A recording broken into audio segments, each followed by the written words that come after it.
Welcome to Unveiled Confessions, where the most raw and shocking confessions are revealed. I'm pushing for 1,000 subscribers, and your support makes all the difference. Hit that subscribe button and be part of the journey. You won't want to miss what's coming next. The first time I matched with him, I didn't think much of it. His pictures were normal enough, nothing too flashy, nothing creepy either. He looked like a decent guy, and after a few days of casual messaging, we set up a date. The first one actually went fine, nothing weird, nothing to write home about. We ate, we laughed a bit, and I walked away thinking there could be something there. Not fireworks, but enough that when he asked me to come see him again, I said yes without thinking too hard about it. That second date though, yeah, that's the one that's burned into my brain. He lived about an hour away, which normally I wouldn't bother with, but he made this whole thing about it being Chinese New Year and how he'd take me out, show me what it's all about. It sounded fun, different, like at least it would be memorable. So, I hopped on a train and made the trip out. I was expecting lights, crowds, decorations, maybe a festival vibe. But the second I stepped off the train and met him, it didn't feel like that at all. He didn't mention where we were going, he just started walking and I followed. I figured maybe the place was nearby, maybe we were heading toward the main street.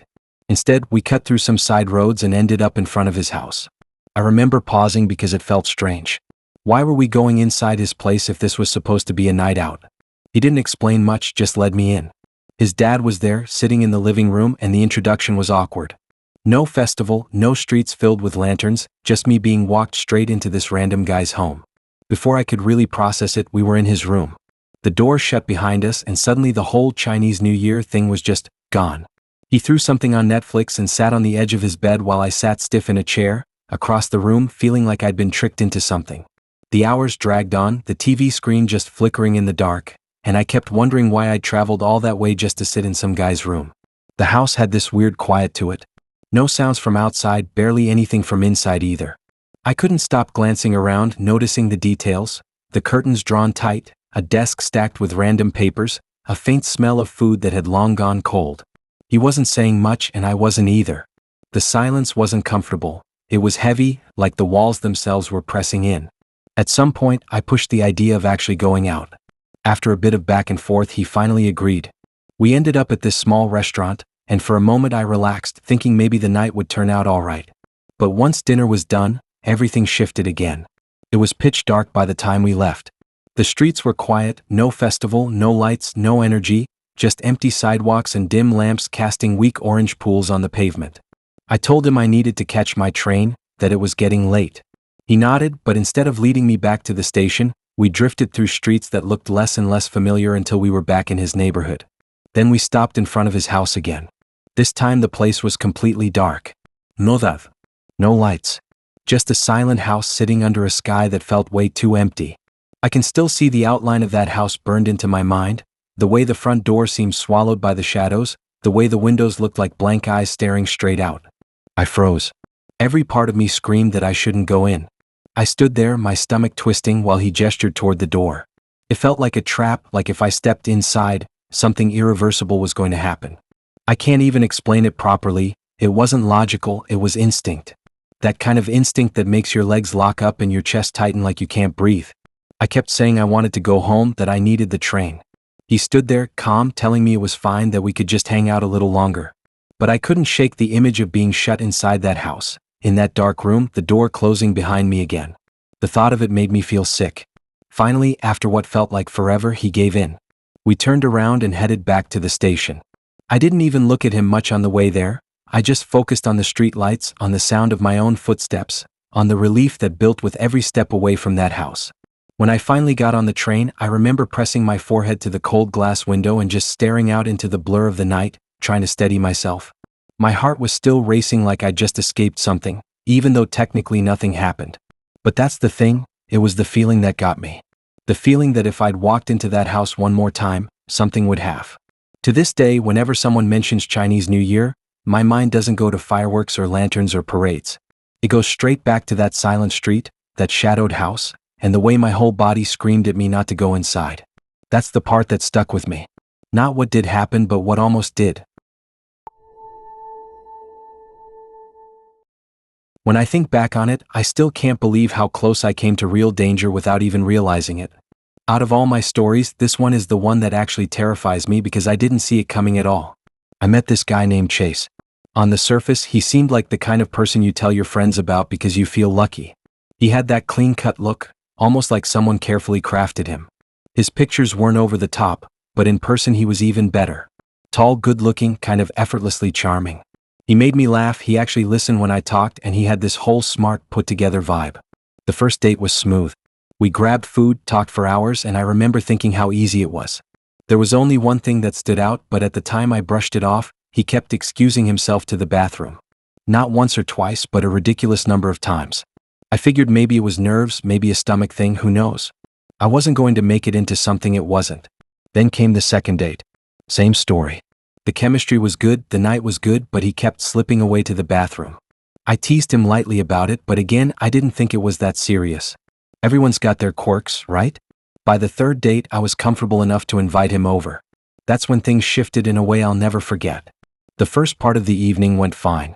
We ordered food, threw on some music, just normal stuff. But at some point, it was like a switch flipped. One moment he seemed completely fine, the next he was acting wasted. Slurring, stumbling, aggressive in a way I hadn't seen before. It didn't make sense because he hadn't been drinking much at all, at least not that I saw. Things escalated quickly. He went from this guy I thought I could trust to someone who wouldn't stop even when I told him to.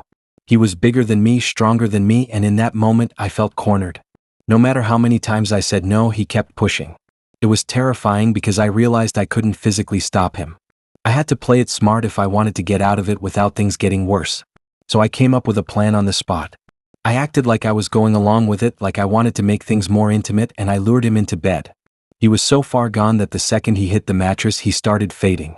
Within minutes, he passed out cold, sprawled across my bed like dead weight. My heart was racing, but I knew I had a window. The second I was sure he was out, I grabbed my phone and called for help. The authorities showed up, got him out of there, and just like that, it was over. At least on the surface. Later, I checked my home security footage because I wanted answers. Something about how fast he'd gone from sober to wasted didn't add up. That's when I saw it. Every time I stepped into the bathroom or walked into another room, he would sneak to my fridge. He wasn't just getting water or snacks. He was opening whatever bottle of liquor he found and chugging it straight, desperate like he hadn't had a drink in days. I watched the clips over and over, feeling sick. He'd been doing this the whole time, right under my nose. The truth started piecing itself together. Chase wasn't this perfect guy I thought I'd met. He was an alcoholic, living in a halfway house after multiple DUIs. He hadn't matched with me because he wanted a relationship. He matched with me because he saw me as an opportunity, someone with a stocked fridge who wouldn't notice what he was doing until it was too late. I blocked him everywhere after that. Deleted every trace of our conversations, every picture, every reminder. I never saw him again, and honestly, that's the only reason I'm able to sleep at night. The only comfort I had was realizing he didn't know my real address. He didn't own a car, so every time he came over, I picked him up from the bus stop. He only knew the route from that stop to my place, but not my street name, not my number, nothing that could let him find me later. That small detail probably saved me from more than I'll ever know. Even now, I'll randomly remember the sight of him staggering around my room, his face flushed, his words slurred, and I'll feel that same wave of dread.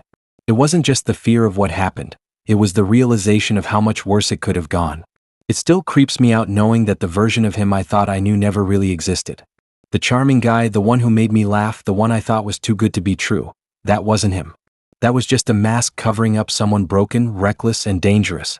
And yeah, I'll never forget the way my stomach dropped when I saw that security footage. Watching him yank bottles out of my fridge, tilting them back like he couldn't get enough, over and over while I was just in the next room. That's the image that stuck, the quiet truth behind the whole thing. I never saw Chase again, and I don't want to. I swear this one feels like a bad dream I can't wake up from. Out of every weird situation I've ever been in, this is the one that still makes my stomach twist just thinking about it. It started the same way a lot of Tinder stories start. Swipe, match, a couple days of talking. Nothing crazy, just normal conversation, some jokes, her asking about my hobbies, me asking about hers. Her pictures looked fine. She wasn't over the top, just average looking, normal selfies. I figured why not, let's meet. Instead of going out somewhere, I got lazy and told her she could come over. I know, probably not the smartest move, but at the time I didn't see the harm. She seemed cool and laid back through messages. but the second she showed up at my door, I froze. She did not look like the pictures I'd been staring at for days. At all. They had to be years old. She had gained well over 100 pounds since then, and it wasn't like a subtle difference, it was shocking. I didn't even know how to react in the moment because it was so completely different from what I expected. The awkwardness set in right away. I thought maybe she'd laugh it off, admit the photos were old, or at least say something to break the tension, but instead she walked in like nothing was wrong. Like we were exactly on the same page. The air in the room felt heavy, uncomfortable, and I couldn't shake the thought of how badly I'd been misled. At first, I tried to just be polite, sit on the couch, keep the conversation light. I figured we'd talk a bit, I'd make some excuse and she'd leave. But that's not how it went. She started acting like she wasn't going anywhere, like my apartment was suddenly hers too. The vibe went from uncomfortable to straight up suffocating. Then she said something that knocked the wind out of me. She flat out told me she wasn't leaving unless I did something for her. Not something small. Not something casual. She made it clear what she wanted, and it was the kind of demand that made my skin crawl. The way she said it wasn't playful, it wasn't joking. It was serious. Dead serious. She leaned back like she had all night, like there was no chance she was stepping out that door unless I gave in. I remember sitting there, frozen, realizing I was stuck in my own apartment with someone who basically refused to leave. I kept running through excuses in my head, ways to get her out without things turning uglier than they already felt. But she wasn't budging. The pressure in that room was unreal. It didn't matter what I said, she had already decided how the night was going to go. I didn't give in, but the stress of it destroyed me. My stomach turned so violently that I spent most of the night throwing up. I couldn't tell if it was from the anxiety, the disgust, or the fear of being trapped in that situation, but I couldn't stop. Every time I thought I was done, I'd end up back over the sink, gagging, sweating, shaking. The sound of her still sitting in the other room made it worse. She was waiting like some kind of shadow that refused to leave. Hours crawled by. I'd walk back into the living room pale, shaky, barely able to stand straight, and she'd still be there, acting like this was normal. I could barely even look at her without my stomach turning again. At some point, I realized I had to outlast her. If I held my ground, if I didn't give her what she wanted, maybe she'd finally get bored or frustrated enough to go. It felt like a game of survival in my own home. I barely remember the clock, but it had to have been hours of this twisted standoff. Me stumbling between the bathroom and the living room, her lounging like she was in control of everything. When she finally left, it was almost anticlimactic. No fight, no scene, she just gathered her stuff and walked out, like she hadn't just held me hostage in my own apartment all night with her demands. The door shut behind her and I sank onto the floor, drained, my stomach still in knots. The rest of that night I sat in silence, replaying everything over and over. How she looked when she walked in, how quickly the energy shifted, how trapped I felt in my own space. I couldn't believe I let someone I barely knew walk through my door and take over like that. I blocked her everywhere immediately after. Deleted the messages, unmatched, erased any trace. I didn't even want to risk her trying to reach out again. But the worst part isn't even what she said or how she acted. It's how that night left me feeling about my own home. It's supposed to be the one place where you're safe, where you control who comes in and who leaves. That night flipped it on its head. For hours, it wasn't my space anymore, it was hers. And that feeling, that loss of control, is something I still can't shake. Now, whenever I hear someone talk about catfishing or old pictures, I don't think of it as just some internet joke. I think about that night. I think about the hours of throwing up, the sound of her sitting in the other room like she owned the place, and the way I couldn't breathe until the door finally closed behind her. That's what stuck. Out of every weird date I've been on, this one still makes me laugh nervously when I tell it, because it could have ended in a way worse situation than it did. At the time though, it was just straight up disturbing. We matched on Tinder, and at first she came across as pretty normal. She seemed fun, a little goofy, and really into movies. She actually suggested going to see one together, which felt safe and casual enough for a first meet. I figured cool, it's public, no pressure, just a normal date. When the night came, she offered to buy the tickets. I didn't argue it. Usually I'd at least split it, but she was insistent. She even pulled out her phone, bought them online, and told me she'd text me the details. That seemed fine. I didn't think much of it. I met her at the theater, and when I asked about the start time, she casually said we still had plenty of time, like more than an hour. That confused me, but I figured maybe it was a late showing. She smiled and said since we had time to kill, she wanted to stop by Target first. That's when things started getting weird. Before we even went inside, she pulled me aside in the parking lot and dug into her purse. I thought maybe she was grabbing gum or something. Instead, she started showing me random items. Makeup, jewelry, snacks, even a phone charger still in the packaging. She laid them out like they were trophies. Then she told me she'd taken them from Target earlier in the week. I didn't know what to say at first. I kinda just stood there while she explained how much of a rush it gave her. She said it was like her own little game. She looked proud, almost glowing, like this was the most exciting thing about her life. That's when it hit me. This wasn't about running errands before the movie. She wanted me to go in there with her. She wanted me to steal with her. My stomach dropped because it was so unexpected. I'd gone into the night thinking we were just going to grab popcorn and watch a movie, and suddenly I was being pressured into becoming an accomplice. I barely knew her, and now I was standing in a parking lot with someone bragging about theft and expecting me to join in. She kept watching me, waiting for some kind of reaction like I was supposed to cheer her on. When I didn't, her whole vibe shifted. The excitement drained out of her face and she looked annoyed like I'd failed some test. I told her flat out I wasn't about to steal anything. I didn't dress it up or sugarcoat it, I just made it clear. That's when she got this disappointed look, like I'd ruined her night. She tucked her stolen stuff back into her purse, zipped it up, and muttered something under her breath I couldn't even catch.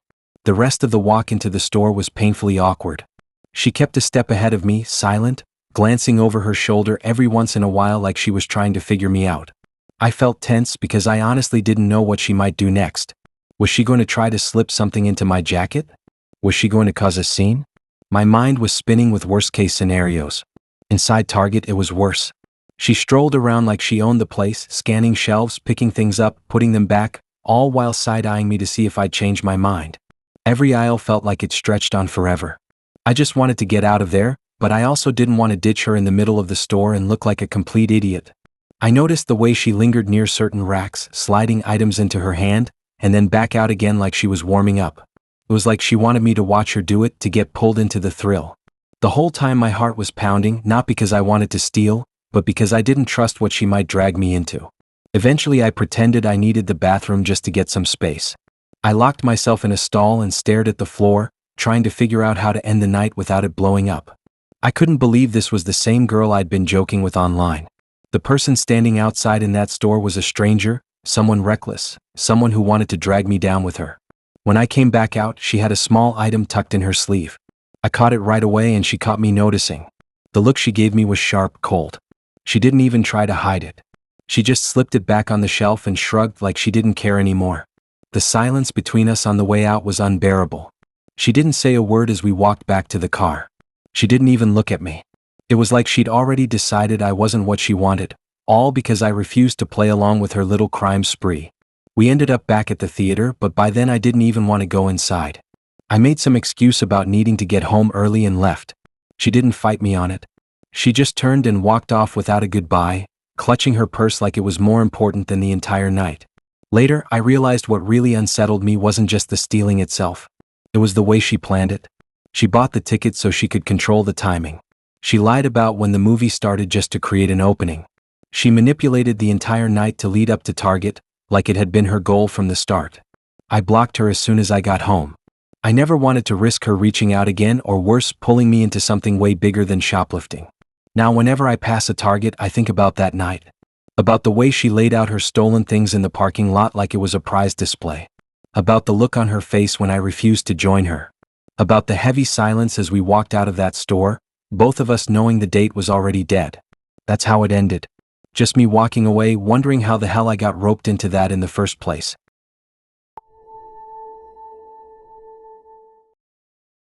I swear this story still messes with me when I think about it.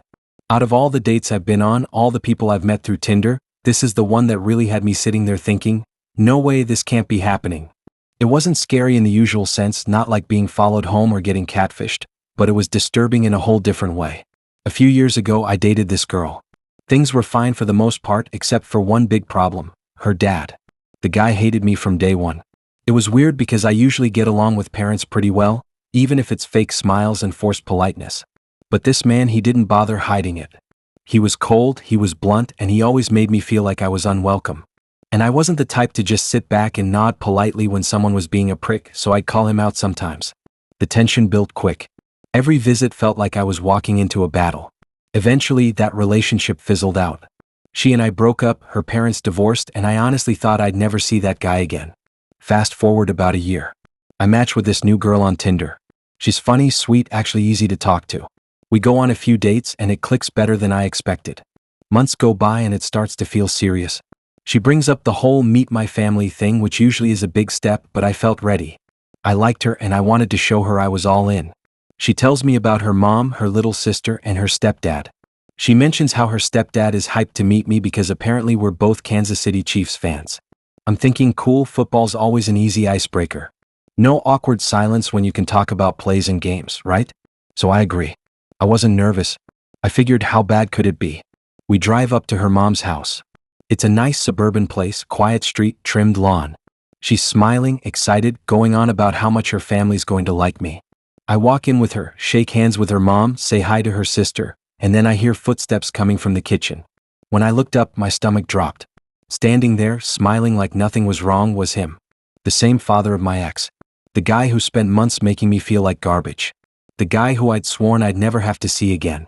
For a split second, I thought maybe I was imagining it. Maybe it was someone who just looked like him. But no, it was him. Same face, same eyes, same exact smug grin. Except now, instead of being dad, he was the stepdad. He had remarried, and of all the twisted coincidences in the world, it had to be my current girlfriend's mom. I can't even explain the rush of feelings that hit me. It was like my body froze. He didn't say anything at first, just walked right over like this was the most normal thing in the world. He stuck out his hand, and I shook it automatically even though every part of me wanted to pull back. The worst part? He acted like we'd never met before. Like he didn't recognize me. He started talking about football, about the Chiefs, about the season. My girlfriend stood there smiling, completely unaware of the storm going off in my head. I kept sneaking glances at him, waiting for some sign that he remembered me. A flicker of recognition, a smirk, anything. But he just kept that calm, pleasant front. The entire dinner was torture. We sat around the table, everyone chatting, and I couldn't focus on a single word. All I could think about was the last time I saw him, the arguments, the dirty looks, the way he always made me feel like I was nothing. Now here he was, playing family man, acting like he'd never once despised me. It got under my skin in a way I can't describe. The food tasted like nothing, the conversation blurred, and every time I looked up, I caught him watching me. Not for long, just quick glances like he was testing me. Like he was waiting to see if I'd crack and out the truth. I didn't say anything. I couldn't. My girlfriend was sitting there glowing, happy that her family dinner was going so well. Her mom was laughing, her sister was asking questions, and I knew if I dropped the bomb, if I told them who he really was, it would explode the entire night. So I kept my mouth shut. I nodded at his football stories. I forced smiles. I clenched my fists under the table until my knuckles ached. When the night finally ended and we got in the car, my girlfriend couldn't stop talking about how well it went. She said her stepdad really liked me, that he thought I was cool, that he wanted to watch a Chiefs game with me sometime. I just sat there, staring out the window, trying to process how twisted it all was. I never told her. To this day, she probably has no idea that her stepdad is my ex's father, the same man who hated me with every ounce of his being. I don't know if he's ever told her either. Maybe he's playing the long game, maybe he gets some sick satisfaction out of keeping it a secret. What messes me up the most is knowing that if things had gone differently, I'd be seeing him at family events, holidays, maybe even sitting across from him at a wedding one day. Just the thought of it makes my skin crawl. It's wild how small the world can get when you least want it to.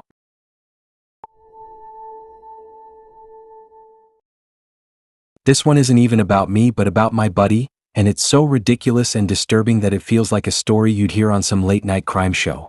The thing is, it really happened. Now my buddy isn't dumb. Let me get that out of the way. He's just trusting. Too trusting. The kind of guy who takes people at face value, who assumes that if someone smiles at him, it means they're genuine. He's the kind of guy who thinks dating apps are basically slot machines. If you keep swiping, eventually you'll hit the jackpot. So when he matched with a girl on Tinder, he thought he had finally won. They started chatting, and within a couple of days she was hinting about meeting up. Nothing unusual. He showed me her photos. Standard dating app fare, duck face selfie, one of her at a bar with friends, another that looked like it had been taken in a bathroom mirror. Nothing flashy, nothing that screamed danger. But my buddy, he's impatient. He doesn't want weeks of texting. He doesn't want to get to know someone slowly. He wants results. And when she suggested hanging out, he jumped straight to, let's grab a motel. That should have been the first red flag. She didn't flinch. She didn't stall. She just said yes. I remember him texting me before he left. He was hyped, bragging like a teenager about how he was about to get lucky. I rolled my eyes, told him to be careful, but he brushed me off. That was his thing, always assuming the best case scenario. So here's what happened. He drives across town to pick her up. She gives him an address, some random street in a neighborhood he's never been to. He pulls up and there she is, standing on the curb like she's been waiting for him. She's real. Not a catfish. Not some guy in a hoodie. An actual woman, smiling as she slides into the passenger seat. He said she was easygoing in the car. Chatty even. She laughed at his dumb jokes, pointed out things on the road, asked him about his job. She played the part of interested date perfectly. By the time they pulled up to the motel, he thought he'd nailed it. And this wasn't a nice motel. You know the kind, neon sign flickering, half the letters burned out, parking lot full of potholes, doors that open straight onto cracked concrete sidewalks. It smelled faintly of mildew and cigarettes. But he didn't care. He had tunnel vision. They get the key card from the front desk and start walking toward the room. That's when she suddenly stops. Says she forgot her purse in the car. Smiles, casual as anything, and asks if she can grab the keys to run back. And my buddy, God help him, doesn't even blink. He tosses her the keys like it's nothing. He keeps walking to the room, thinking she'll be right behind him. He goes inside, tosses his bag onto the chair, and sits down on the edge of the bed. He waits. He scrolls his phone.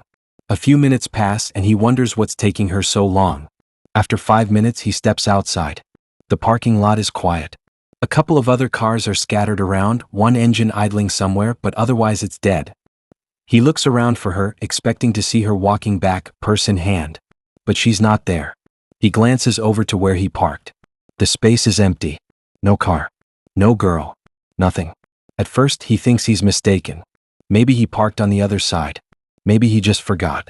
He walks the length of the lot, clicking his fob, waiting for the alarm to chirp. Nothing. That's when it hits him, she's gone. She took the car. She played him perfectly.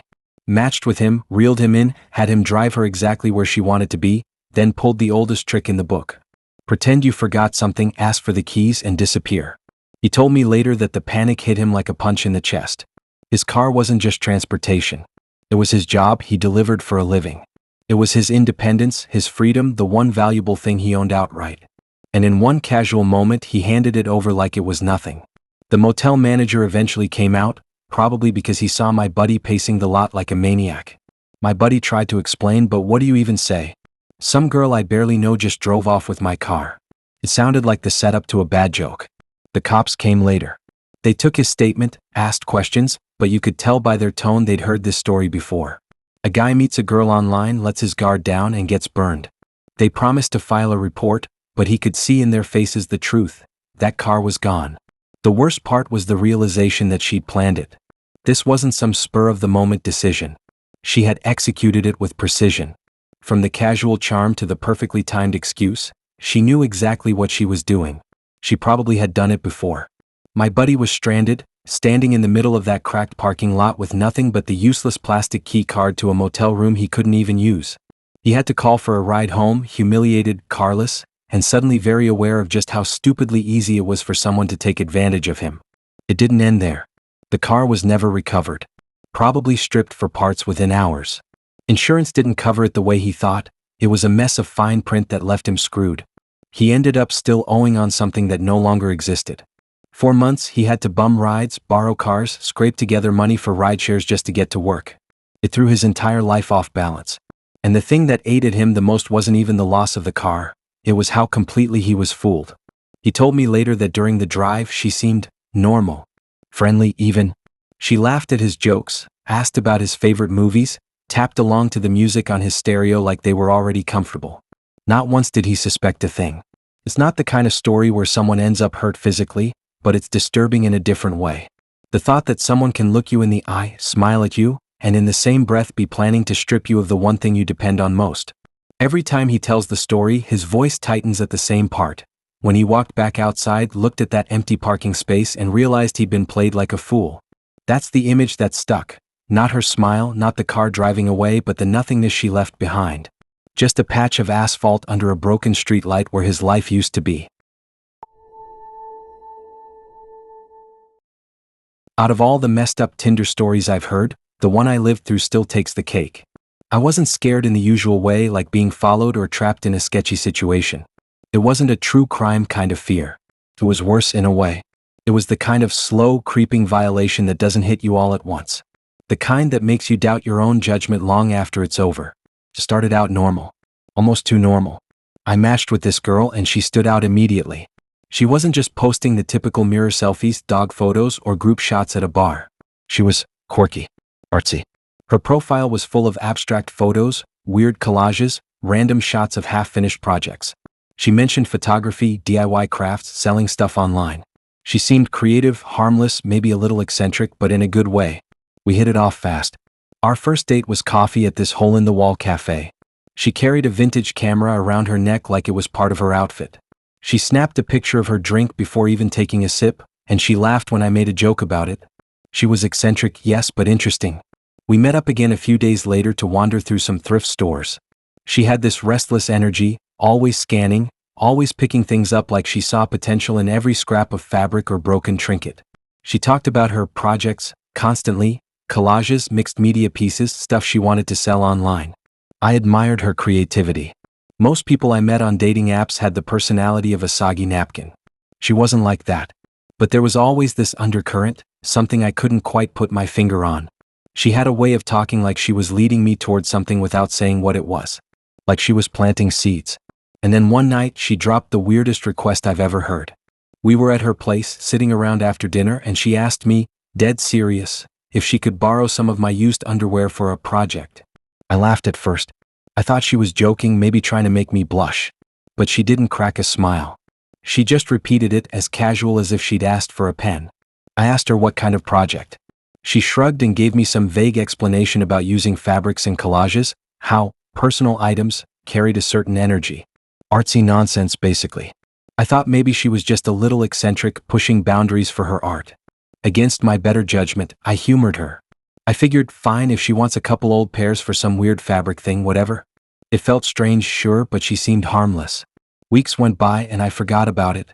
Then one night, everything came into focus. She was in the shower and her laptop was sitting open on the coffee table. I wasn't snooping, I swear I wasn't. But the screen lit up with notifications, and my eyes landed on something that made my stomach clench. Her inbox was filling with messages from buyers. People asking about sizes, about worn condition, about when their items would be shipped. At first I thought I misread it, but then I clicked. Her seller profile popped up and my jaw dropped. There were listings for used underwear. Not just women's, men's too. That's when it all clicked. My stomach sank like a stone. The request. The casual shrug.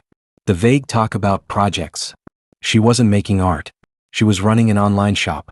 Selling worn underwear to strangers for cash. I scrolled through her listings in disbelief. There were dozens. Different sizes, different colors. Some listed as authentic, worn condition with detailed descriptions. I checked the reviews and that's when I realized it wasn't some new hustle. She'd been doing it for a long time. Buyers left glowing feedback, thanking her for how real the items were. I just sat there staring at the screen, my pulse pounding, because I had already given her some. And now the thought hit me like a punch. Strangers, God knows who, God knows where, had probably bought them. They were out there somewhere, shipped across the country, in the hands of people I didn't even want to imagine. When she came out of the shower, I didn't say anything. I couldn't. I just looked at her differently. The smile she gave me felt wrong. The way she sat next to me felt fake, rehearsed. Like everything from the moment we matched had been an act. Over the next few days, I started noticing things I had overlooked before. The way she'd ask oddly specific questions like, "What did you wear to work today?" The way she suggested I leave some clothes at her place like it was no big deal. The pile of clothes in her closet that clearly weren't hers. Different sizes, different styles, way too many for one person. It wasn't just me. She was collecting from other guys too. Finally, I confronted her. I expected her to deny it, to at least try to cover it up. But she didn't. She just shrugged. "It's business," she said, like she was talking about selling t-shirts or secondhand books. She said it paid her bills. Said no one was getting hurt. She acted like I was the crazy one for being upset. But I couldn't shake the feeling that I'd been violated. Not physically, but in a different way. My personal belongings, stuff that felt private, intimate, had been taken and sold without me even realizing what was happening. The idea of some stranger opening a package and pulling out something I'd worn made me sick. I cut things off right there. Blocked her number, deleted her socials, erased everything. I wanted nothing to do with her or her so-called projects. To this day, whenever I think of Tinder, she's the first thing that comes to mind. Not the coffee shop dates, not the thrift stores, not the quirky charm she seemed to have. Just that laptop screen glowing in the dark room. The messages piling up. The reviews from strangers thanking her for items that, until recently, had been mine. That's the image that stuck. That's the part one can't shake. Because it wasn't just weird. It wasn't just artsy. It was manipulative. Sneaky. She hadn't been dating me, she'd been inventorying me. And the worst part is, I'll never know how much of it was real. Did she actually like me? Or was I just another supplier in her little underground business? Either way, I can't look at dating apps the same anymore. Not after that.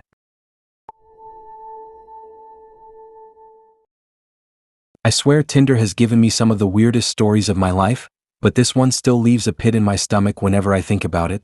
It wasn't violent or dramatic in the way people might expect when they hear horror story, but it was disturbing in a different kind of way. It was humiliating, confusing, and it stuck with me way longer than it should have. I matched with this guy who honestly seemed great on paper.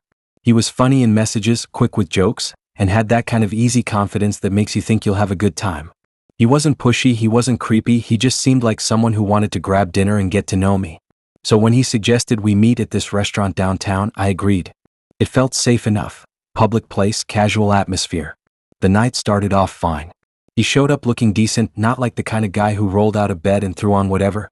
He gave me a hug, smiled, and walked me inside. The restaurant was one of those mid-range spots, not fancy but not fast food either. Dim lighting, booths along the walls, waiters carrying trays back and forth. We sat down, started talking, and it actually felt normal. He asked about my work, my family, my hobbies. I asked about his.